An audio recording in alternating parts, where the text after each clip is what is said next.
नमस्ते मेरे प्यारे दोस्तों। सेट प्रैक्टिस करने का मतलब होता है कि एग्जाम के सिलेबस और पैटर्न के आधार पर तैयारी को सटीक और स्ट्रॉन्ग बनाना, साथ में महत्वपूर्ण प्रश्नों का रिवीजन करना जो परीक्षा में बार बार पूछा जाता है। तो चलिए दोस्तों स्टार्ट करते हैं। पहला क्वेश्चन है कि स्वदेशी आंदोलन के दौरान राजनीति स्वतंत्रता एक राष्ट्र का जीवन रक्त है, यह नारा किसने दिया था? इसका करेक्ट आंसर है अरविंद घोष ने दिया था। एक क्वेश्चन है कि लाइफ डिवाइन पुस्तक का लेखक कौन है? तो अरविंद घोष है, ये ध्यान रखना है। नेक्स्ट क्वेश्चन है नील विद्रोह के संदर्भ में निम्नलिखित कथनों पर विचार करें। तो नील विद्रोह 1861-62 में बंगाल क्षेत्र में हुआ था, ये गलत है, ये 1859 में हुआ था। नेक्स्ट है कि आंदोलन की शुरुआत दिगंबर विश्वास एवं विष्णु विश्वास नामक दो व्यक्तियों ने की थी, ये सही है। आंदोलन की सफलता का प्रमुख कारण हिंदू मुस्लिम किसानों के बीच पूर्ण एकता है, ये भी सही है। इसका करेक्ट आंसर है केवल 2 और 3। और यहाँ एक इंपॉर्टेंट क्वेश्चन ये पूछा जाता है कि नील दर्पण उपन्यास के लेखक कौन है? तो दीनबंधु मित्र है, ये ध्यान रखना है। नेक्स्ट क्वेश्चन है बिरसा मुंडा के गुरु थे, तो इसका करेक्ट आंसर है आनंद पांडे थे। एक क्वेश्चन ये है कि मुंडा विद्रोह कहाँ हुआ था? तो झारखंड में हुआ था। नेक्स्ट क्वेश्चन है निम्नलिखित में से सुमेलित नहीं है। तो प्रथम आंग्ल अफगान युद्ध ये लॉर्ड ऑकलैंड के समय हुआ था, ये सही है। प्रथम आंग्ल बर्मा युद्ध लॉर्ड एमहर्स्ट के समय हुआ था, ये भी सही है। और तृतीय आंग्ल मराठा युद्ध ये लॉर्ड हॉर्डिंग प्रथम के समय, ये गलत है, क्योंकि तृतीय आंग्ल मराठा युद्ध जो है 1813 में ये लॉर्ड हेस्टिंग के समय हुआ था, यानी इसका करेक्ट आंसर हो जाता है सी। नेक्स्ट क्वेश्चन है 1857 की क्रांति के समय भारत का गवर्नर जनरल कौन था? तो इसका करेक्ट आंसर है लॉर्ड कैनिंग था। लॉर्ड कैनिंग का कार्यकाल 1856 से 62 था, ये ध्यान रखना है। नेक्स्ट क्वेश्चन है स्वामी विवेकानंद ने शिकागो में आयोजित पार्लियामेंट ऑफ वर्ल्ड्स रिलीजन्स में किस वर्ष भाग लिया था? इसका करेक्ट आंसर है 1893 में भाग लिए थे। पार्लियामेंट ऑफ वर्ल्ड्स रिलीजन्स मतलब विश्व धर्म सम्मेलन में ये भाग लिए थे, ठीक है। और यहाँ स्वामी विवेकानंद से कई क्वेश्चन इंपॉर्टेंट जो पूछा जाता है, जैसे कि स्वामी विवेकानंद ने रामकृष्ण मिशन की स्थापना कब किए थे? तो ये 1897 में किए थे। 2 ईस्वी याद रखना है, 1893 में ये शिकागो गए थे और 1897 में रामकृष्ण मिशन की स्थापना किए थे। स्वामी विवेकानंद का बचपन का नाम क्या है? नरेंद्र नाथ दत्त है। विवेकानंद की उपाधि इसे किसने दिया? तो खेतड़ी के महाराजा ने दिया था। अच्छा, बेलूर मठ की स्थापना किसने किया? तो बेलूर मठ की स्थापना स्वामी विवेकानंद ने पश्चिम बंगाल में किया था। विवेकानंद के गुरु कौन है? रामकृष्ण परमहंस। नेक्स्ट क्वेश्चन है अल हिलाल अखबार का प्रकाशन किसने शुरू किया था? इसका करेक्ट आंसर है मौलाना अबुल कलाम ने किया था, ठीक है। अब एक क्वेश्चन ये है कि इंडिया विंस फ्रीडम पुस्तक के लेखक कौन है? ये क्वेश्चन पूछा जाता है। तो अबुल कलाम आज़ाद है, इसे याद ऐसे रखना है जैसे इंडिया विंस फ्रीडम, फ्रीडम मतलब क्या होता है? आज़ाद, तो इसे रिलेट कर लेना है अबुल कलाम आज़ाद। नेक्स्ट क्वेश्चन है मराठी पत्रिका बहिष्कृत भारत का संबंध है। तो बहिष्कृत भारत का संबंध डॉक्टर भीमराव अंबेडकर से है, ये ध्यान रखना है, ठीक है। और एक मराठा पत्रिका है, उसके लेखक है बाल गंगाधर तिलक। मराठा और केसरी के लेखक है बाल गंगाधर तिलक। नेक्स्ट क्वेश्चन है क्वेश्चन नंबर 9 लिन-लिथगो आयोग का उद्देश्य था। इसका करेक्ट आंसर है कि भारतीय कृषि में संकट से संबंधित था। लिन-लिथगो का कार्यकाल 1936 से 44 था। भारत छोड़ो आंदोलन इसी के समय हुआ था 1942 में। नेक्स्ट क्वेश्चन है निम्नलिखित में से कौन सुमेलित नहीं है? तो इसका करेक्ट आंसर है नासिक षड्यंत्र केस बारेंद्र घोष। जैसे ऐसे समझिए मुजफ्फरपुर बम कांड में खुदीराम बोस सम्मिलित थे, दिल्ली षड्यंत्र में रास बिहारी बोस थे, और ये नासिक जो षड्यंत्र है इसमें हुआ ये था कि अभिनव भारत के एक सदस्य ने नासिक के जिला मजिस्ट्रेट जैक्सन की हत्या कर दी थी, जिसे नासिक षड्यंत्र केस कहा जाता है। इस केस में बीडी सावरकर को आजीवन कारावास की सजा दी गई थी, क्योंकि अभिनव भारत के संस्थापक कौन थे? बीडी सावरकर थे, यानी कि इसमें बारेंद्र घोष संबंधित नहीं थे। इसका करेक्ट आंसर हो जाता है सी। बाकी रैंड मर्डर केस में चापेकर बंधु ने किए थे, ये सही है। नेक्स्ट क्वेश्चन है भारतीय राष्ट्रवाद का उत्प्रेरक कहा जाता है। इसका करेक्ट आंसर है लॉर्ड कर्जन को कहा जाता है। अब लॉर्ड कर्जन से एक क्वेश्चन ये पूछा जाता है बंगाल विभाजन किसके समय हुआ? तो लॉर्ड कर्जन के समय हुआ था 1905 में। नेक्स्ट क्वेश्चन है गोलमेज सम्मेलन का आयोजन किया गया था। तो भारत के भावी संविधान पर चर्चा करने के लिए, ये सही है। और भारत के लिए एक डोमिनियन स्थिति के कार्यान्वयन पर चर्चा करने के लिए, ये गलत है। डॉक्टर भीमराव अम्बेडकर ने अछूतों के लिए एक अलग निर्वाचन मंडल की मांग की, ये भी सही है। यानी केवल 1 और 3 सही है, इसका ऑप्शन हो जाता है सी। नेक्स्ट क्वेश्चन है, भारत में गांधी जी द्वारा स्थापित पहला आश्रम था, इसका करेक्ट आंसर है कोचराब आश्रम, अहमदाबाद के पास है। ये गांधी जी द्वारा स्थापित पहला आश्रम था। ठीक है, अब एक क्वेश्चन ये आता है कि दांडी यात्रा कहाँ से शुरू हुआ था, तो साबरमती आश्रम से शुरू हुआ था, ये ध्यान रखना है। नेक्स्ट क्वेश्चन है, जालियांवाला बाग नरसंहार के विरोध में निम्नलिखित में से किसने वायसराय की कार्यकारी परिषद की सदस्यता से इस्तीफा दिया, इसका करेक्ट आंसर है एस नायर। इससे ज़्यादा इंपॉर्टेंट ये क्वेश्चन पूछा जाता है कि जो जालियांवाला बाग हत्याकांड के विरोध में नाइटहुड की उपाधि किसने त्याग दिया था, तो रविंद्रनाथ टैगोर ने त्यागा था। ठीक है, नाइटहुड या तो सर की उपाधि रविंद्रनाथ टैगोर ने त्याग दिया था। जालियांवाला बाग हत्याकांड कब हुआ था, तो 13 अप्रैल 1919 को हुआ था। ये ध्यान रखना है। जालियांवाला बाग हत्याकांड में गोली चलाने का आदेश किसने दिया था, जनरल डायर ने दिया था। और जनरल डायर को गोली किसने मारा, उधम सिंह ने। नेक्स्ट क्वेश्चन है, कामागाटामारू घटना कब हुई थी, इसका करेक्ट आंसर है सितंबर 1914 में हुआ। अब 1914 से एक और घटना महत्वपूर्ण याद कीजिए, तो प्रथम विश्व युद्ध कब शुरू हुआ था, 1914 से, है ना, 1914 से 18। ये कामागाटामारू क्या मालूम, ये कामागाटामारू है ना, एक जापानी जहाज का नाम है।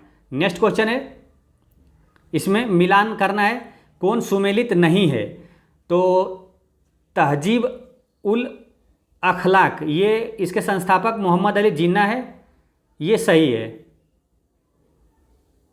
नहीं, ये गलत है ना, तहजीब उल अखलाक के संस्थापक है सैयद अहमद खान थे। ठीक है, ये गलत है। और दी पायनियर का संस्थापक जो है ये जॉर्ज एलन, ये सही है। और कौमी आवाज़ के संस्थापक है जवाहरलाल नेहरू, ये भी सही है। और दी सोशलिस्ट के एम.एन. राय नहीं है, इनके दी सोशलिस्ट के संस्थापक है S.A. डांगे। यानी 1 और 4 गलत है ना, इसका करेक्ट आंसर हो जाता है ए। नेक्स्ट क्वेश्चन है, भारत की संविधान सभा किसके अनुसार गठित की गई, इसका करेक्ट आंसर है कैबिनेट मिशन के अनुसार गठित की गई थी। कैबिनेट मिशन कब आया था, 1946 में। एक क्वेश्चन ये पूछा जाता है कि कैबिनेट मिशन के अध्यक्ष कौन थे, तो पेंथिक लॉरेंस थे, ये ध्यान रखना है। नेक्स्ट क्वेश्चन है, अच्छा, एक संविधान का क्वेश्चन ये आता है कि संविधान सभा का विचार पहली बार किसने किया था, किसके दिमाग में ये विचार आया था संविधान सभा का, तो M.N. रॉय के विचार दिमाग में आया था 1934 में। ठीक है, और भारत का संविधान कब ग्रहण किया गया, क्वेश्चन ये पूछा जाता है कि भारत का संविधान को अंगीकार कब किया गया, तो 26 नवंबर 1949 को। ठीक है, ये अंगीकार किया गया, लेकिन लागू कब हुआ, भारत का संविधान लागू हुआ 26 जनवरी 1950 को। ठीक है, ये ध्यान रखना है। और एक क्वेश्चन ये पूछा जाता है कि संविधान दिवस कब मनाया जाता है, तो 26 नवंबर को मनाया जाता है, ये ध्यान रखना है। नेक्स्ट क्वेश्चन है, गांधी सेवा संघ की स्थापना किसने की थी, इसका करेक्ट आंसर है जमनालाल बजाज ने किया था। नेक्स्ट क्वेश्चन है कि एकमात्र हड़प्पा शहर जिसमें मुख्य सड़क पर प्रवेश द्वार वाले घर है, तो इसका करेक्ट आंसर है लोथल।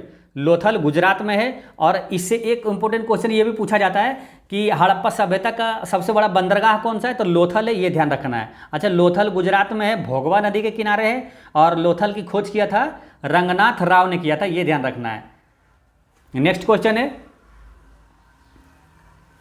प्रसिद्ध गायत्री मंत्र जिसमें 10 मंडल एवं 1028 सूक्त है का उल्लेख किस वेद में मिलता है, तो गायत्री मंत्र का जो उल्लेख है ये ऋग्वेद में मिलता है, ये ध्यान रखना है। और गायत्री मंत्र की रचना किसने किया था, विश्वामित्र ने किया था, ये ध्यान रखना है। और ये भागवत गीता की रचना किसने किया, तो वेद व्यास ने किया था। देखिए 3 इंपॉर्टेंट क्वेश्चन है, तीनों को एक साथ देखिए। देखिए भागवत गीता, महाभारत और वेद, ये तीनों के रचयिता वेद व्यास हैं, ये ध्यान रखना है। नेक्स्ट क्वेश्चन है, निम्नलिखित में से कौन अंग महाजनपद की प्रारंभिक राजधानी थी, इसका करेक्ट आंसर है मालीनिनी। मालीनिनी जो है ये मुंगेर के पास है, और लेकिन ये जो अंग महाजन की वर्तमान राजधानी पूछे तो चंपा है, ये ध्यान रखना, वो भागलपुर के पास है। नेक्स्ट क्वेश्चन है, बौद्ध धर्म के संबंध में कौन सा कथन सत्य है? तो द्वितीय बौद्ध संगीति में बौद्ध धर्म दो भागों में हीनयान एवं महायान में विभाजित हुआ, ये गलत है, क्योंकि ये चतुर्थ बौद्ध संगीति में ये हीनयान और महायान दो भागों में बटा था, चौथी बौद्ध संगीति में। ये हाँ, ये गलत है। और बौद्ध धर्म के महायान संप्रदाय का आदर्श बोधिसत्व को प्राप्त करता है, ये सही है। बौद्ध धर्म के हीनयान संप्रदाय का आदर्श अहर्त पद को प्राप्त करता है, ये भी सही है। और नामग्याल बौद्ध मठ जो है वो धर्मशाला हिमाचल प्रदेश में, ये सही है। इसका करेक्ट आंसर हो जाता है 2, 3 और 4 सही है, option number B. Next question है क्वेश्चन नंबर 23।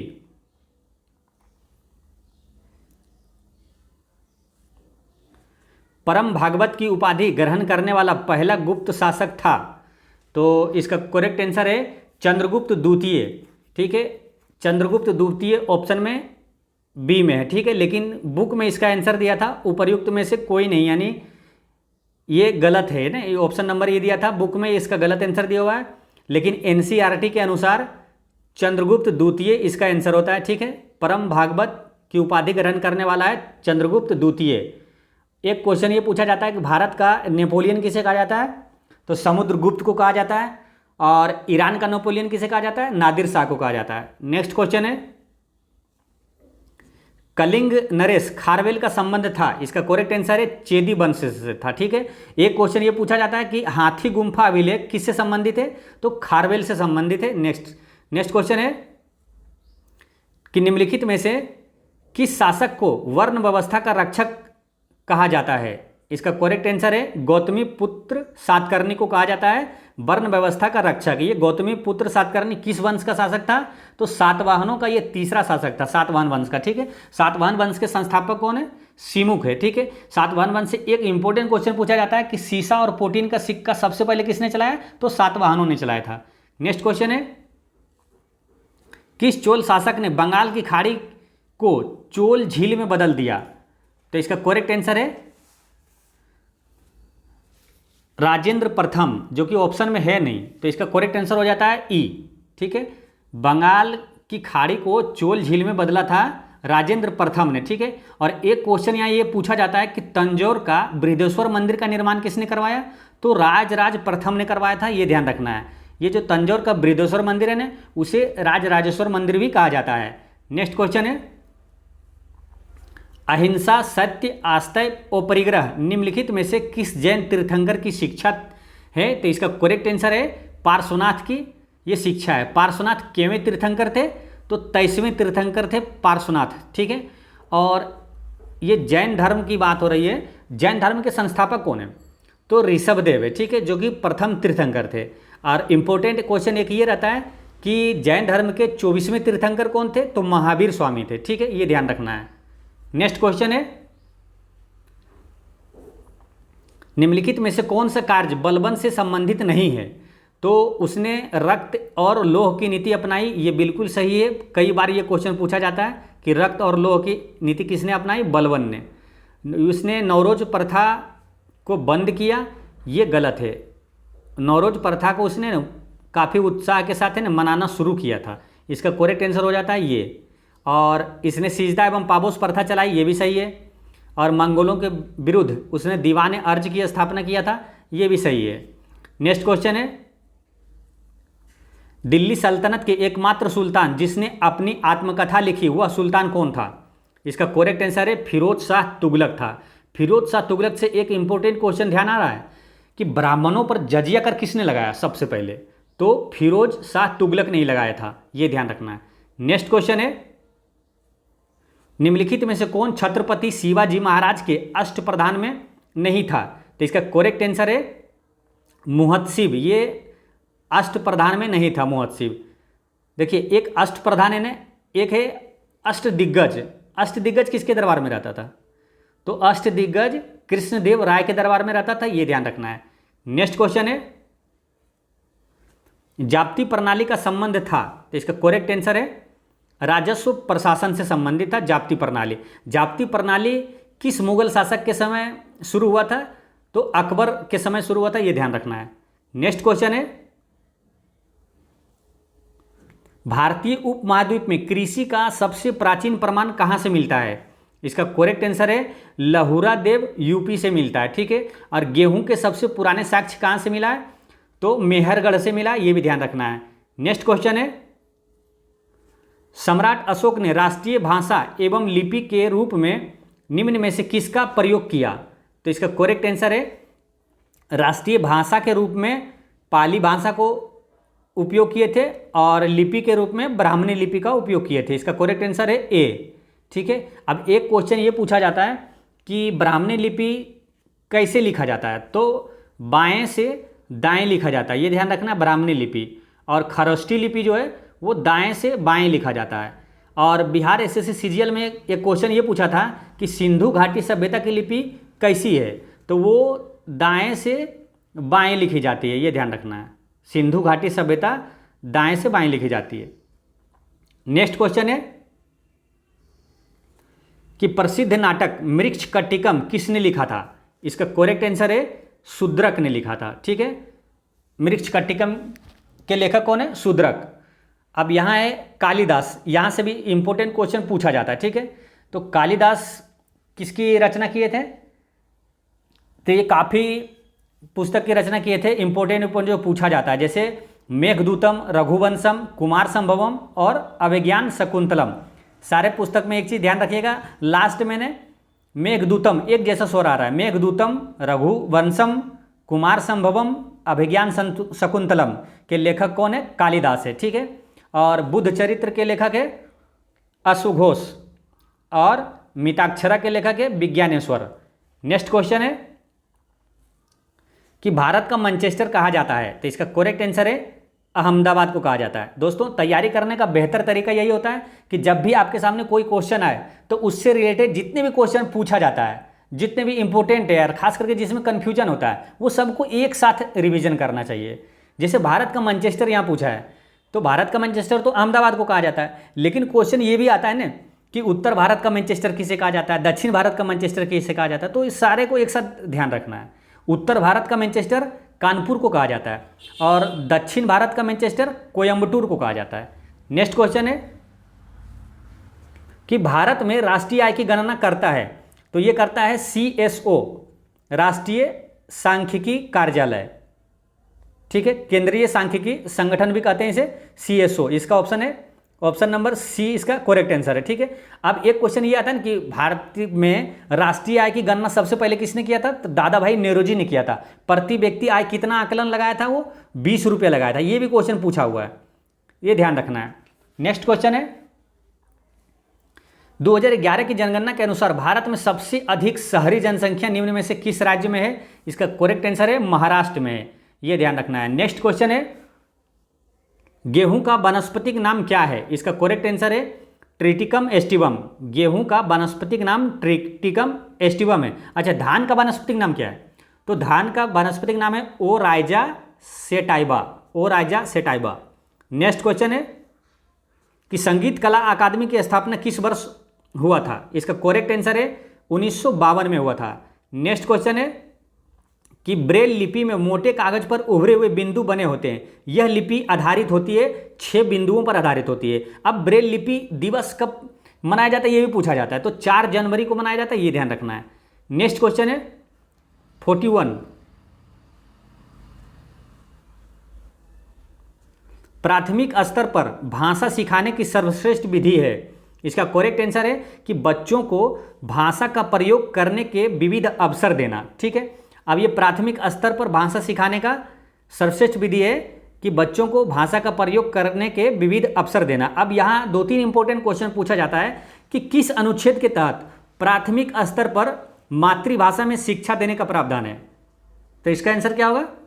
350A अनुच्छेद में यह प्रावधान है कि प्राथमिक स्तर पर मातृभाषा में शिक्षा देने का प्रावधान है। अब एक क्वेश्चन ये आता है कि किस अनुच्छेद में 6 से 14 वर्ष तक की निःशुल्क शिक्षा का प्रावधान है? तो अनुच्छेद 21 में है, ये ध्यान रखना, ठीक है। और एक क्वेश्चन ये पूछा जाता है कि किस अनुच्छेद में ना प्राथमिक शिक्षा सब नागरिकों का एक मूल अधिकार है? तो ये अनुच्छेद 21 के को में कहा गया है कि प्राथमिक शिक्षा सब नागरिकों का मूल अधिकार है, ये ध्यान रखना है। नेक्स्ट क्वेश्चन है कि प्राथमिक स्तर पर शिक्षा का माध्यम होना चाहिए, तो मातृभाषा में होना चाहिए, ये ध्यान रखना है। नेक्स्ट क्वेश्चन है कि पाठ के अंत में अभ्यास और गतिविधियां देने का उद्देश्य है, इसका करेक्ट आंसर है कि बच्चों को अभिव्यक्ति के अवसर देना। नेक्स्ट क्वेश्चन है कि भारत द्वारा विकसित पहले 5G सक्षम ड्रोन को क्या नाम दिया गया है? तो इसका करेक्ट आंसर है स्काई हॉक। अब ध्यान रखना है, देखिए यहाँ स्काई ड्रोन भी दिया हुआ है, तो इसलिए ध्यान रखना है स्काई हॉक। नेक्स्ट क्वेश्चन है निम्नलिखित में से किस देश ने दुनिया का सबसे लंबा यात्री ट्रेन चलाया? तो इसका करेक्ट आंसर है स्विट्जरलैंड ने चलाया था। ठीक है, अब यहाँ क्या है, दो इंपॉर्टेंट क्वेश्चन है जो कि करंट अफेयर में आपसे पूछा जाएगा। कि पहले तो ये जान लीजिए कि ये जो लंबा दुनिया का सबसे लंबा ट्रेन है जो चला, ये 2 किलोमीटर है। ठीक है, 2 किलोमीटर इसकी लंबाई है और 100 डिब्बे इसमें। ठीक है, अब ये क्वेश्चन ये पूछा जाएगा कि दुनिया का सबसे ऊंचा रेलवे ब्रिज किस नदी पर बनाया गया है? तो चेनाब नदी पर बनाया गया, ये ध्यान रखना है, जम्मू कश्मीर में। इसे चेनाब ब्रिज भी कहा जाता है, इसका नाम चेनाब ब्रिज है, ये ध्यान रखना है। दुनिया का सबसे ऊंचा रेलवे ब्रिज है चेनाब नदी पर, जम्मू कश्मीर में। नेक्स्ट क्वेश्चन है केंद्रीय आर्थिक सर्वेक्षण के अनुसार वित्त वर्ष 2022-23 के लिए कितना प्रतिशत राजकोषीय घाटा का अनुमान लगाया गया है? इसका करेक्ट आंसर है ऑप्शन नंबर ई, क्योंकि इसका सही आंसर है 6.4%। ठीक है, जो ऑप्शन में नहीं है। नेक्स्ट क्वेश्चन है मई 2023 में निम्नलिखित में से किसे विश्व बैंक के अध्यक्ष के रूप में नियुक्त किया गया है? इसका करेक्ट आंसर है अजय बंगा को। वर्ल्ड बैंक के अध्यक्ष कौन है? अजय बंगा। एक इंपॉर्टेंट क्वेश्चन यहाँ ये ध्यान रख लीजिए कि जो नील मोहन है ये यूट्यूब के CEO है।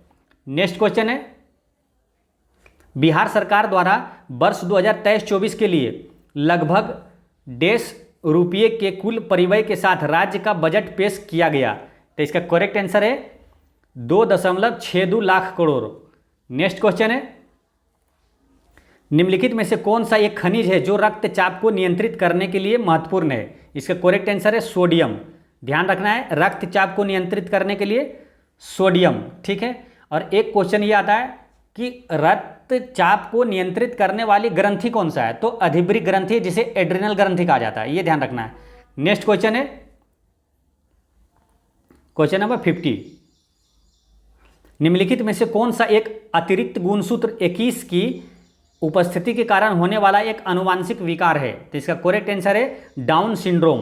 अब एक क्वेश्चन ये पूछा जाता है कि डाउन सिंड्रोम से पीड़ित व्यक्ति में कितना गुणसूत्र होता है?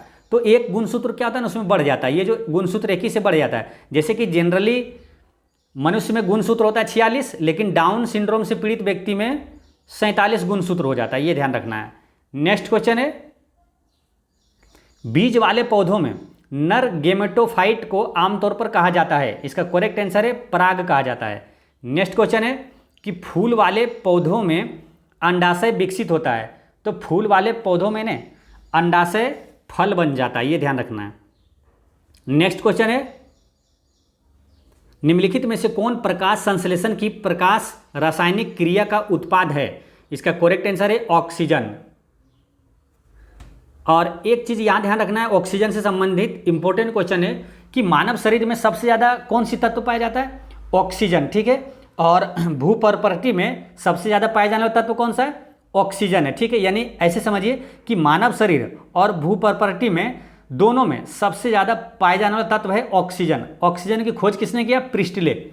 नेक्स्ट क्वेश्चन है निम्नलिखित में से कौन पौधों में अलैंगिक प्रजनन की विधि नहीं है? तो इसका करेक्ट आंसर है सी, निषेचन जो है अलैंगिक प्रजनन की विधि नहीं है, बल्कि लैंगिक प्रजनन है निषेचन। नेक्स्ट क्वेश्चन है निम्नलिखित में से कौन सा नींद की बीमारी का लक्षण है? तो इसका आंसर है ऑप्शन नंबर ई, क्योंकि नींद की बीमारी का लक्षण में आता है बुखार, खुजली, सिर दर्द, नींद ना आना, ये सब नींद की बीमारी का लक्षण है, यानी एक से अधिक हो जाएगा। नेक्स्ट क्वेश्चन है निम्नलिखित में से किसकी भेदन क्षमता एवं आयनन क्षमता सबसे अधिक होती है। इसका करेक्ट आंसर है ऑप्शन नंबर सी, गामा किरण की भेदन क्षमता सबसे अधिक होती है और अल्फा किरण की आयनन क्षमता सबसे अधिक होती है। नेक्स्ट क्वेश्चन है कि जरा दृष्टि दोष को दूर करने के लिए किस लेंस का प्रयोग किया जाता है। तो इसका करेक्ट आंसर है option number C, bifocal lens का प्रयोग किया जाता है। देखिए जरा दृष्टि दोष में होता है कि व्यक्ति को दूर एवं नज़दीक दोनों वस्तुओं को देखने में कठिनाई होती है। तो दोनों को देखने में कठिनाई होती है, तो दोनों यानी बाय, बाय मतलब होता है क्या, दोनों, ठीक है।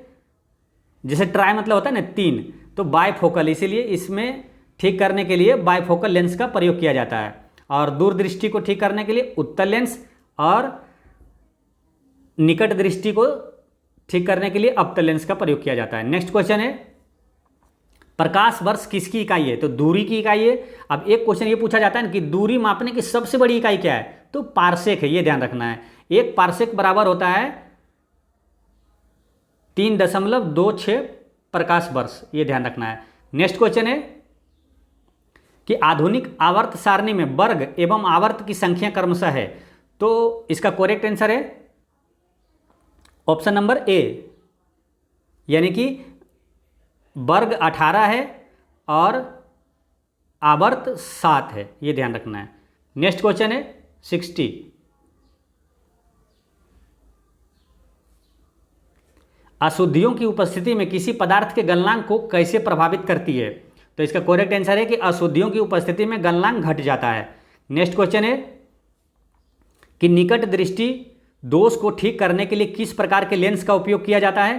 तो इसका करेक्ट आंसर है अवतल लेंस का प्रयोग किया जाता है। ऐसे समझिए निकट दृष्टि यानी निकट में 3 लेटर है, ऐसे समझिए। पहले उत्तल लेंस को ठीक करने के लिए जो है ना, उत्तल लेंस किसका, दूर दृष्टि को ठीक करने के लिए उत्तल लेंस का प्रयोग किया जाता है। तो ऐसे समझिए कि दूर यानी 2 लेटर वाले को ठीक करने के लिए 3 लेटर वाले लेंस को चढ़ाएंगे और ये 3 लेटर वाले को ठीक करने के लिए 4 लेटर वाला लेंस से ठीक करेंगे।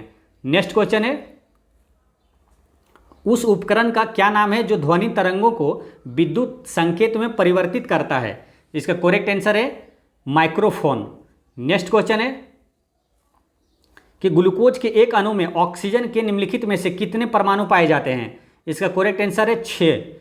अब देखिए ग्लूकोज का पहले सूत्र पहले क्या होता है ये समझना है। ग्लूकोज का सूत्र है C6H12O6। अब क्वेश्चन में पूछा है कि ग्लूकोज के एक अणु में ऑक्सीजन की कितने परमाणु हैं। तो ऑक्सीजन कितना है यहाँ 6। अगर आपसे पूछा जाए कि कार्बन के कितने परमाणु है तो 6, और हाइड्रोजन के कितने परमाणु है तो 12, ऐसे आंसर करना है। नेक्स्ट क्वेश्चन है लोहे में जंग लगना निम्नलिखित में से कौन सी अभिक्रिया के कारण होती है। तो इसका करेक्ट आंसर है ऑक्सीकरण के कारण होता है। अब लोहे में जंग लगने से बचाने के लिए किस प्रक्रिया को अपनाते हैं, जस्तीकरण का, गैल्वेनाइजेशन, जस्ता की परत चढ़ाते हैं। नेक्स्ट क्वेश्चन है कि हृदय की गति को नियंत्रित करने के लिए निम्नलिखित में से किस खनिज का आवश्यक होती है। तो इसका करेक्ट आंसर है पोटेशियम की आवश्यकता होती है। ठीक है, हृदय गति को नियंत्रित करने के लिए पोटेशियम की आवश्यकता होती है। एक क्वेश्चन आया था कि रक्त दाब को नियंत्रित करने में सहायक होता है सोडियम। तो दोनों को यहाँ एक साथ देखना है। अब देखिए हृदय की धड़कन, धड़कन यानी कि पल्सेशन यानी पल्सेट यानी पल्सेट यानी पोटेशियम, ऐसे रिलेट कर लीजिए है ना। पल्सेट यानी धड़कन यानी कि पोटेशियम, और रक्त दाब को नियंत्रित करने के लिए सोडियम। नेक्स्ट क्वेश्चन है हाइड्रोजन एवं हीलियम दोनों हीलियम गैसों के बीच निम्नलिखित अंतरों पर विचार करें। तो क्या है कि हीलियम एक अज्वलनशील गैस है जबकि हाइड्रोजन गैस एक अत्यधिक ज्वलनशील गैस है। तो इसका सही है, पूछ रहा है कौन सा सही है, तो ये सही है। ठीक है, हीलियम एक अज्वलनशील गैस है जबकि हाइड्रोजन गैस एक अत्यधिक ज्वलनशील गैस है, ये बिल्कुल सही है। और 2 में कहा गया कि हीलियम हाइड्रोजन से हल्की है, ये गलत है क्योंकि सबसे हल्का गैस या सबसे हल्का तत्व हाइड्रोजन है। ये यहाँ लिखा है कि हीलियम हाइड्रोजन से हल्की, ये गलत है। हीलियम एवं हाइड्रोजन भूमिगत रेडियो तत्वों से उत्सर्जित होती है, ये भी गलत है। यानी इसका करेक्ट आंसर है ऑप्शन नंबर ए, केवल 1। नेक्स्ट क्वेश्चन है कि साबुन मुख्यतः लवण होते हैं, तो इसका करेक्ट आंसर है सोडियम एवं पोटेशियम, ये दोनों के लवण होते हैं साबुन, तो इसका आंसर हो जाता है एक से अधिक। नेक्स्ट क्वेश्चन है, फलों को ताजा रखने के लिए निम्नलिखित में से किस अम्ल का प्रयोग किया जाता है? इसका करेक्ट आंसर है, इसका करेक्ट आंसर हो जाएगा फॉर्मिक अम्ल। अब फॉर्मिक अम्ल से एक चीज आपको याद आना चाहिए कि ये पूछा जाता है ना कि चींटी के डंक में कौन सा अम्ल पाया जाता है, तो फॉर्मिक अम्ल पाया जाता है। नेक्स्ट क्वेश्चन है कि द्रवों की तुलना में गैसों को आसानी से संपीड़ित किया जा सकता है, इसका कारण क्या है? तो इसका कारण है कि गैसों में अणुओं के बीच स्थान बड़ा होना, इसका करेक्ट आंसर ए हो गया। नेक्स्ट क्वेश्चन है कि इथीन का प्रयोग निम्न में से किस कार्य हेतु किया जाता है? तो इसका करेक्ट आंसर है मस्टर्ड गैस के निर्माण में और निश्चेतक के रूप में, उपर्युक्त में एक से अधिक। नेक्स्ट क्वेश्चन है कि निम्नलिखित में से अधिकतम कितने अंतराल के बाद संसद बैठक नहीं हो सकती है? यानी सिंपल क्वेश्चन ये आता है कि संसद के 2 सत्रों के बीच अधिकतम कितना गैप होना चाहिए? तो 6 माह से अधिक नहीं होना चाहिए, इसका करेक्ट आंसर है बी। नेक्स्ट क्वेश्चन है, निम्नलिखित राज्यों में से किस राज्य में 2 स्तरीय पंचायती राज व्यवस्था है? इसका करेक्ट आंसर है सिक्किम में। अब सिक्किम से एक चीज़ याद आना चाहिए कि सबसे कम जनसंख्या वाला राज्य कौन सा है? सिक्किम में, ठीक है। अब 2 स्तरीय पंचायती राज व्यवस्था का सुझाव किसने दिया? अशोक मेहता। त्रिस्तरीय को किसने दिया था? बलवंत राय मेहता। नेक्स्ट क्वेश्चन है, निम्नलिखित में से किस अनुच्छेद के तहत विधानसभा के अध्यक्ष एवं उपाध्यक्ष का प्रावधान है? तो इसका करेक्ट आंसर है अनुच्छेद 178 में, ठीक है। विधानसभा का अध्यक्ष एवं उपाध्यक्ष अनुच्छेद 178 में, जो कि ऑप्शन में है नहीं, तो इसका आंसर हो जाएगा ई। अब यहाँ पर 2-3 क्वेश्चन जो इंपॉर्टेंट है एक साथ सबको देखेंगे, जैसे कि विधानसभा के अध्यक्ष एवं उपाध्यक्ष अनुच्छेद 178 में, और विधान परिषद के अगर सभापति उपसभापति पूछे तो 182 में है, ठीक है। और इससे भी ज़्यादा इंपॉर्टेंट है कि लोकसभा का अध्यक्ष एवं उपाध्यक्ष की नियुक्ति किस अनुच्छेद में है? तो अनुच्छेद 93 में है। सबको एक साथ देखना है, ठीक है। जैसे देखिए फिर से, विधानसभा के अध्यक्ष एवं उपाध्यक्ष हो गया 178, अब विधान परिषद का 182 और लोकसभा का अध्यक्ष एवं उपाध्यक्ष अनुच्छेद 93 में। नेक्स्ट क्वेश्चन है कि राष्ट्रपति 5 वर्ष तक अपने पद पर रहता है, तो इसका करेक्ट आंसर है कि अपने पद ग्रहण के दिन से, ठीक है, जब से वो पद ग्रहण करता है तो तब से 5 वर्ष तक वो रहेगा, इसका करेक्ट आंसर हो जाता है सी। अब राष्ट्रपति आया है तो राष्ट्रपति किस अनुच्छेद में है? तो अनुच्छेद 52 में है, ये ध्यान रखना है। नेक्स्ट क्वेश्चन है, कौन सा अनुच्छेद नागरिकों को सर्वोच्च न्यायालय का दरवाजा खटखटाने में सक्षम बनाता है यदि वे मानते हैं कि उनके मौलिक अधिकारों से वंचित किया गया है? तो इसका करेक्ट आंसर है अनुच्छेद 32, ठीक है। सुप्रीम कोर्ट जाने का जो है ना प्रावधान, ये जो मौलिक अधिकार के हनन में अनुच्छेद 32 के तहत सुप्रीम कोर्ट उसकी रक्षा करता है, और यह अनुच्छेद 226 में हाई कोर्ट इसकी रक्षा करता है, ठीक है। यानी इसका करेक्ट आंसर हो जाता है ऑप्शन नंबर ई। अब यहाँ 2 चीज़ ध्यान देने वाली बात है कि एक तो अनुच्छेद 32 है, इससे पूछा जाता है कि डॉक्टर भीमराव अंबेडकर ने किस अनुच्छेद को संविधान का हृदय और आत्मा कहा? तो अनुच्छेद 32 को कहा था, ठीक है। और एक क्वेश्चन ये आता है कि सुप्रीम कोर्ट किस अनुच्छेद के तहत रीट जारी करता है? तो अनुच्छेद 32 के तहत, ठीक है। और हाई कोर्ट किस अनुच्छेद के तहत रीट जारी करता है? अनुच्छेद 226 के तहत। रीट कितने होते हैं? 5 होता है, ये ध्यान रखना है। नेक्स्ट क्वेश्चन है कि संविधान सभा का प्रथम बैठक कहाँ हुआ था? इसका करेक्ट आंसर है नई दिल्ली में हुआ था, ठीक है। कब हुआ था? तो 9 दिसंबर 1946 को हुआ था, ये ध्यान रखना है। नेक्स्ट क्वेश्चन है 77,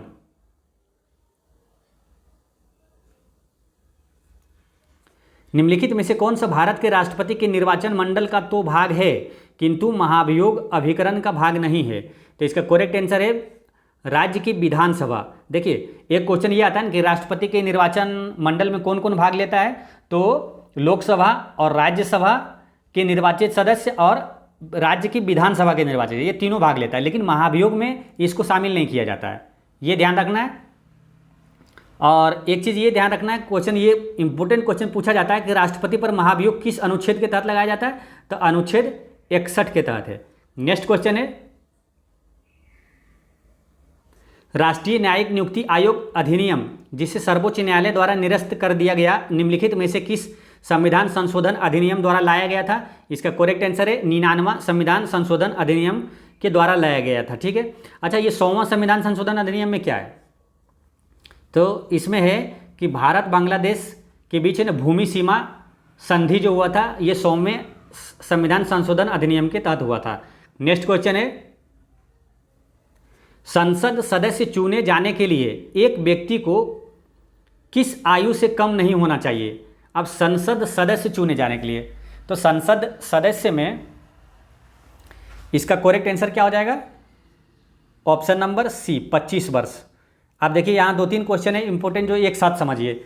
लोकसभा के लिए चुने जाने के लिए न्यूनतम आयु है लोकसभा के लिए 25 वर्ष। ठीक है।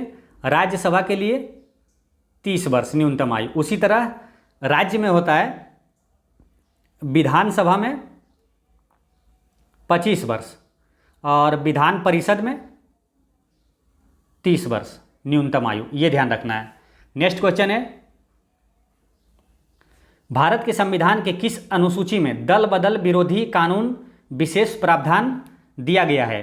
तो इसका करेक्ट आंसर है 10वीं अनुसूची में। दोस्तों मेन क्वेश्चन ये क्या है ना कि देखिए मूल संविधान में 8 अनुसूची था। ठीक है। फिर बाद में 4 अनुसूची को जोड़ा गया और ये चारों से क्वेश्चन पूछा जाता है, बार बार पूछा जाता है कि 9वीं अनुसूची, 10वीं अनुसूची, 11वीं, 12वीं में क्या है। तो ध्यान रखना है, एक साथ सबको समझिए कि 9वीं अनुसूची में भूमि सुधार संबंधी अधिनियम है। ठीक है। और 10वीं में दल बदल है और 11वीं में पंचायत राज का लागू हुआ था और 12वीं अनुसूची में नगर पालिका है, ये ध्यान रखना है। नेक्स्ट क्वेश्चन है, निम्नलिखित में से किसने 1931 में कांग्रेस के कराची अधिवेशन के लिए मौलिक अधिकारों पर प्रस्ताव का मसौदा तैयार किया था? इसका करेक्ट आंसर है पंडित जवाहरलाल नेहरू ने किया था। अब 1931 में कराची अधिवेशन हुआ, ये ध्यान रखना है। और 1931 में ये ना द्वितीय गोलमेज सम्मेलन हुआ था जिसमें गांधी जी ने भाग लिया था। नेक्स्ट क्वेश्चन है, पंचायती राज व्यवस्था के संवैधानिक हेतु 64वां संविधान संशोधन विधेयक किस प्रधानमंत्री के कार्यकाल में लाया गया था? तो इसका करेक्ट आंसर है राजीव गांधी के समय लाया गया था। देखिए 64वां संविधान संशोधन विधेयक के तहत पंचायती राज विधेयक लाया गया, लेकिन ये 73वां संविधान संशोधन के तहत लागू हुआ था, ये ध्यान रखना है। 73वें संविधान संशोधन में पंचायती राज एक कानून बन गया था। ठीक है। और 73वां संविधान में पंचायती राज है, तो जब भी पंचायती राज है तो नगर पालिका को साथ में देखना है। 74वां संविधान संशोधन के तहत नगर पालिका लागू हुआ था। नेक्स्ट क्वेश्चन है कि संसद का संयुक्त अधिवेशन निम्नलिखित में से किस अनुच्छेद के अंतर्गत आयोजित किया जाता है? तो संसद का संयुक्त अधिवेशन अनुच्छेद 108 में। ठीक है। ऑप्शन में है नहीं, इसका करेक्ट आंसर हो जाएगा ई। अब यहाँ 2 इंपॉर्टेंट क्वेश्चन पूछा जाता है कि संसद का संयुक्त अधिवेशन कौन बुलाता है? तो राष्ट्रपति। ठीक है। और इसकी अध्यक्षता कौन करता है? लोकसभा के अध्यक्ष करता है। नेक्स्ट क्वेश्चन है, किस अर्थशास्त्री ने भारत में सबसे पहले वैज्ञानिक दृष्टि से राष्ट्रीय आय की गणना किया? तो इसका करेक्ट आंसर है VKRV राव ने किया था, VKRV राव। ठीक है। अब यहाँ इंपॉर्टेंट चीज ध्यान देने वाली है कि भारत में सबसे पहले वैज्ञानिक दृष्टि से राष्ट्रीय आय की गणना तो ये किए थे। ठीक है। लेकिन भारत में राष्ट्रीय आय की गणना सबसे पहले किया, सिंपल में ये पूछा जाए, वैज्ञानिक नहीं उसमें लिख रहा है कि भारत में राष्ट्रीय आय की गणना सबसे पहले किसने किया? तो दादा भाई नेहरू जी ने किया था, ये ध्यान रखना है। सबसे पहले दादा भाई नेहरू जी ने किया था। प्रति व्यक्ति कितने आय का प्रति व्यक्ति आय अनुमान लगाया था? तो 20 रुपये लगाया था, ये ध्यान रखना है। नेक्स्ट क्वेश्चन है कि मत्स्य एवं खनन किस क्षेत्र के अंतर्गत आते हैं? तो इसका करेक्ट आंसर है प्राथमिक क्षेत्र के अंतर्गत आते हैं। एक इंपोर्टेंट क्वेश्चन ये पूछा जाता है कि भारत की अर्थव्यवस्था में किस क्षेत्र का सबसे अधिक योगदान है? जैसे प्राथमिक होता है, द्वितीयक होता है, तृतीयक होता है, तो किस क्षेत्र का सबसे अधिक योगदान है? तो तृतीयक क्षेत्र का, जिसे सेवा क्षेत्र भी कहा जाता है। इसमें आता है सेवा से रिलेटेड, यानी कि परिवहन, संचार, बैंकिंग, व्यापार, ये सब तृतीयक क्षेत्र यानी सेवा क्षेत्र में आता है। नेक्स्ट क्वेश्चन है, भारत में किस उद्योग में सर्वाधिक लोग कार्यरत है? इसका करेक्ट आंसर है कपड़ा उद्योग में, सबसे ज्यादा लोग कपड़ा उद्योग में काम करते हैं। नेक्स्ट क्वेश्चन है कि भारत में विदेशी व्यापार से संबंधित आंकड़े किसके द्वारा जारी किए जाते हैं? इसका करेक्ट आंसर है रिजर्व बैंक ऑफ इंडिया के द्वारा किया जाता है। अब आरबीआई से 2-3 क्वेश्चन इंपोर्टेंट है जो कि पूछा जाता है, काफी इंपोर्टेंट क्वेश्चन रहता है इससे कि आरबीआई की स्थापना कब हुआ? तो 1 अप्रैल 1935 को कोलकाता में हुआ था। आरबीआई को है ना बैंकों का बैंक कहा जाता है, यानी कि भारत का केंद्रीय बैंक कौन सा है, तो आरबीआई है, ठीक है। और आरबीआई के वर्तमान गवर्नर कौन है, शक्तिकांत दास है। नेक्स्ट क्वेश्चन है, किस पंचवर्षीय योजना के दौरान भारत ने मिश्रित अर्थव्यवस्था को चुना, तो इसका करेक्ट आंसर है दूसरी पंचवर्षीय योजना के तहत मिश्रित अर्थव्यवस्था चुना था, ठीक है। अब यहाँ दो इंपॉर्टेंट क्वेश्चन पूछा जाता है ना कि पहला पंचवर्षीय योजना किस मॉडल पर आधारित था, तो हेरोड डोमर मॉडल पर आधारित है, ठीक है। और दूसरा पंचवर्षीय योजना महालनोबिस मॉडल पर आधारित है, ये ध्यान रखना है। और ये दूसरा जो है ना मिश्रित अर्थव्यवस्था लागू हुआ था, और दूसरा में एक और इम्पोर्टेंट कार्य हुआ था क्या, कि जो इस्पात कारखाना है ना राउरकेला, भिलाई, ये जो है दुर्गापुर इस्पात कारखाना किस पंचवर्षीय योजना के तहत ये स्थापित हुआ था, ये पूछा जाता है, तो वो भी दूसरी पंचवर्षीय योजना के तहत स्थापित हुआ था। नेक्स्ट क्वेश्चन है, निम्न में से कौन सा तत्व भूपटल पर सर्वाधिक मात्रा में पाया जाता है, तो देखिए भूपटल में और मानव शरीर में सबसे ज्यादा ऑक्सीजन पाया जाता है, लेकिन ऑप्शन के अनुसार अब इसमें टिक करना है, ठीक है। तो इसका करेक्ट आंसर हो जाता है एल्युमिनियम। अब ऐसे समझिए कि सबसे ज्यादा होता है भूपटल में ऑक्सीजन, ठीक है, उसके बाद होता है सिलिकॉन, उसके बाद है एल्युमिनियम, उसके बाद है लोहा, ठीक है। तो अब ये क्रम से ये चीज याद रखना है, सबसे ज्यादा ऑक्सीजन, सिलिकॉन, एल्युमिनियम, लोहा। अब कभी ये आपसे पूछ लिया जाता है ना कि भूपटल में सबसे ज्यादा पाया जाना धातु कौन सा है, तो धातु कौन सा हो जाएगा, एल्युमिनियम, सबसे ज्यादा एल्युमिनियम पाया जाता है। तो ये क्रम याद रखना है, इसे याद ऐसे रखिए, आसी एलो, यानी ऑक्सीजन, सिलिकॉन, एल्युमिनियम, लोहा। नेक्स्ट क्वेश्चन है कि टाइटन निम्नलिखित में से किस ग्रह का सबसे बड़ा उपग्रह है, तो इसका करेक्ट आंसर है शनि ग्रह का सबसे बड़ा उपग्रह टाइटन है। अब यहां दो तीन चीज समझिए कि सबसे बड़ा उपग्रह, सबसे बड़ा ग्रह कौन सा है, शनि, बृहस्पति, सबसे बड़ा ग्रह बृहस्पति है, और दूसरा सबसे बड़ा ग्रह शनि, और सबसे छोटा ग्रह कौन सा है, बुध है, ठीक है। और एक क्वेश्चन अभी करंट अफेयर में आएगा कि किस ग्रह के सबसे ज्यादा उपग्रह है, तो मई 2023 में करंट अपडेट आया है कि शनि ग्रह के सबसे ज़्यादा उपग्रह है 145 हो गया है, ठीक है, और बृहस्पति के है 92, ठीक है। तो सबसे ज़्यादा शनि का है उपग्रह 145, ये ध्यान रखना है। नेक्स्ट क्वेश्चन है कि पंजाब में भूमि निम्नीकरण का निम्नलिखित में से कौन सा मुख्य कारण है, तो इसका करेक्ट आंसर है अधिक सिंचाई। नेक्स्ट क्वेश्चन है कि कौन सा राज्य सर्वाधिक लिंगानुपात वाले राज्यों में शामिल है, तो सर्वाधिक लिंगानुपात तो केरल में है, लेकिन ऑप्शन में है नहीं, तो ऑप्शन के अनुसार इसमें टिक करना है, तो तमिलनाडु है, केरल के बाद तमिलनाडु है। केरल का जैसे 1084 है, तमिलनाडु को 996 है। अच्छा, सबसे कम लिंगानुपात किसका है, हरियाणा का है, ये चीज ध्यान रखना है। नेक्स्ट क्वेश्चन है कि राउरकेला इस्पात इकाई की स्थापना किस देश के सहयोग से किया गया था, तो इसका करेक्ट आंसर है जर्मनी के सहयोग से किया गया था, ठीक है। अब ये क्या है, राउरकेला अभी आपसे पूछा है, कभी पूछेगा भिलाई किसके सहयोग से, या तो दुर्गापुर किस देश के सहयोग से स्थापित हुआ, तो यहाँ तीनों को एक साथ याद रखिए। देखिए राउरकेला को बोलिए राज यानी राउरकेला जर्मनी के सहयोग से, ठीक है। भिलाई को बोलिए भीरू यानी भिलाई रूस के सहयोग से, और दुर्गापुर को बोलिए द्रविड़ यानी दुर्गापुर ब्रिटेन के सहयोग से स्थापित हुआ था। नेक्स्ट क्वेश्चन है, और ये तीनों दूसरी पंचवर्षीय योजना में स्थापित हुआ था। नेक्स्ट क्वेश्चन है कि निम्नलिखित में से भारत के किस मृदा को अंतर्राष्ट्रीय रूप में उष्णकटिबंधीय चेरनोजम मृदा कहा जाता है, तो इसका करेक्ट आंसर है काली मृदा को। अच्छा, काली मृदा को और किस नाम से जाना जाता है, पूछा जाता है कि काली मृदा को और क्या कहते हैं, तो काली मृदा को रेगुर मिट्टी भी कहते हैं, या तो काली कपासी मिट्टी भी कहते हैं। नेक्स्ट क्वेश्चन है कि भारत में पाए जाने वाले कोनधारी वन कितने ऊंचाई के बीच पाई जाती है, तो इसका रेंज होता है 2500 से 4500 मीटर, ये ध्यान रखना है। नेक्स्ट क्वेश्चन है 96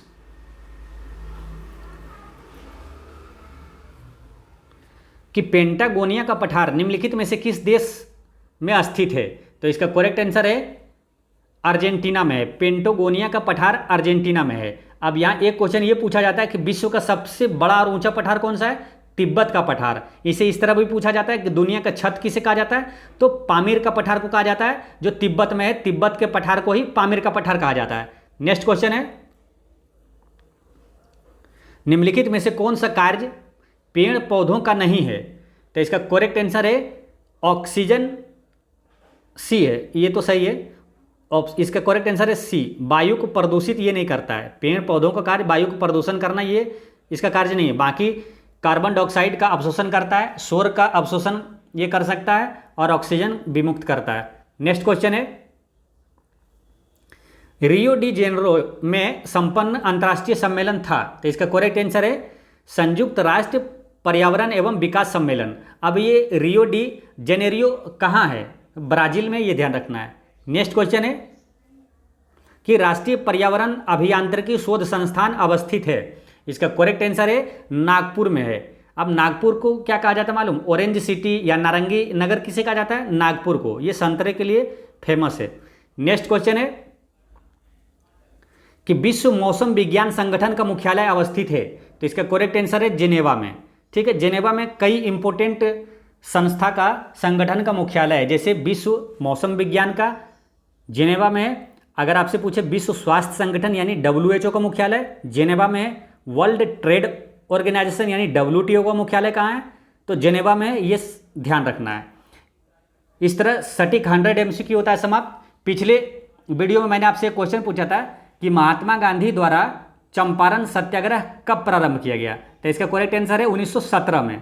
आज का क्वेश्चन है कि सदाकत आश्रम के संस्थापक कौन थे? इसका आंसर आप कमेंट में दीजिएगा, और कोई भी डाउट हो कमेंट में पूछिएगा। जय हिंद दोस्तों।